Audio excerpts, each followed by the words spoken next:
एक गांव में दो दोस्त रहते थे। एक का नाम मोहन और दूसरे का नाम सोहन था। दोनों में बहुत ही गहरी मित्रता थी। मोहन बहुत ही धार्मिक व्यक्ति था।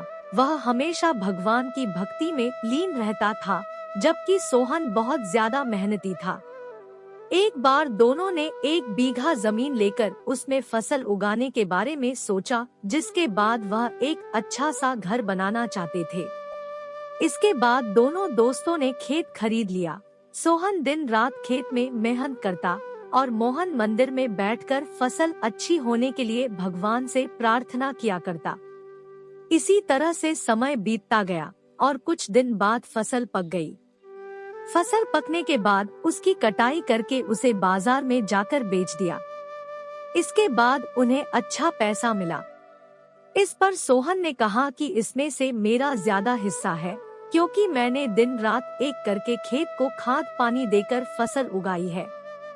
लेकिन यह बात सुनकर मोहन गुस्सा हो जाता है और कहने लगता है कि धन का ज्यादा हिस्सा मुझे मिलना चाहिए, क्योंकि मैंने अपने खेत में अच्छी फसल होने के लिए भगवान से प्रार्थना की है।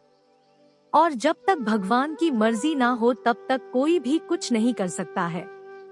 दोनों इसी बात को लेकर लड़ने लगे। अब यह बात गांव के मुखिया तक पहुंच गई।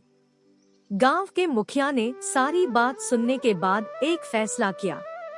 मुखिया ने दोनों दोस्तों को चावलों की एक एक बोरी दी, जिसमें चावलों के बीच छोटे छोटे कंकड़ मिले हुए थे। मुखिया ने कहा, इस चावलों की बोरी को घर ले जाओ और इसमें से सुबह तक चावल और कंकड़ अलग अलग करके लेकर आओ। फिर मैं सुबह फैसला करूंगा कि फसल का ज्यादा धन किसको मिलना चाहिए। दोनों अपनी अपनी चावलों की बोरी लेकर घर चले गए। सोहन अपने चावलों की बोरी को खोलकर उसमें से कंकड़ अलग अलग करने में लगा गया। मोहन अपनी चावलों की बोरी को लेकर मंदिर में चला गया और भगवान से चावलों से कंकड़ को अलग करने के लिए प्रार्थना करने लगा। बोले ही, भगवान मेरे चावलों से कंकड़ अलग कर दो। दोनों अगली सुबह मुखिया के पास पहुँचे। सोहन ने तो पूरी रात जागकर चावलों से एक करके सारे कंकड़ अलग कर दिए। इस पर मुखिया बहुत खुश हुआ और मोहन ने अपनी बोरी मंदिर से ले जाकर ऐसी की ऐसी मुखिया के सामने रख दी और मुखिया से बोला, आप बोरी को खोल कर देख लीजिए। मुझे भगवान पर पूरा विश्वास है कि इस चावल की बोरी से सारे कंकड़ निकल चुके होंगे। लेकिन जब मुखिया ने चावलों की बोरी खुलवाई तो देखा सारे कंकड़ चावलों के बीच ही मौजूद थे।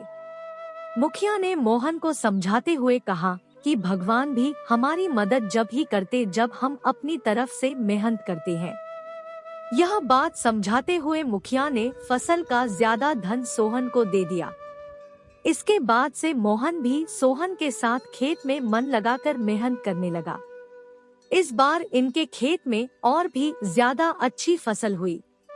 यह कहानी हमें सिखाती है कि हमें कभी भी पूरी तरह से भगवान के भरोसे पर नहीं बैठना चाहिए, क्योंकि भगवान भी हमारी सहायता तभी करते हैं जब हम अपनी तरफ से मेहनत करते हैं।